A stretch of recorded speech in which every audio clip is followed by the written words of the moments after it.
Verse 3, Paul wanted this man to go with him. Paul wanted Timothy to come with him. Number 5 in our list, there will be proper personnel put in place. I was told this in leadership training. It used to be said that the axiom was you got to get all the right people on the right bus. And that's how you know everything's working right. And I was told, no, those were the good old days. Nowadays, you got to make sure you get the right people in the right seats on the right bus. Again, if you believe that God has a plan, and he does, and then he's got people who are his primary instruments in living out the plan, and he does, then getting the right people in the right place is critically important. I know that that's common sense. And I know that, yeah, no, I get it, makes sense. But I ask you to take a step back for a second and just look around in what you understand to be the church world. How many people do you know that are rightly fit to their calling and their created giftedness to be who God has called them to be in a surrendered and sold out state? Right? So not just that, well, I know it's good because I like it, but no, it fits me supernaturally. And I actually get filled up as God pours me out in this capacity. I can't explain it otherwise. It's amazing.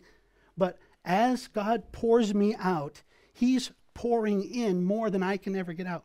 It's the most amazing thing. Somebody said, well, aren't you exhausted? Oh, yeah. I mean, I'm just spent, and I feel so invigorated. Not because of adrenaline, but because of Almighty God. Look at 2 Timothy 2:2, my favorite passage for leadership development. Paul tells Timothy later, you're to find those who are worthy of being poured into, evidenced by the fact that they will pour themselves out into others, who will pour themselves out into others, who will pour themselves out into others. That those right people are not the ones who will just sit there like a dry sponge and take and take and take.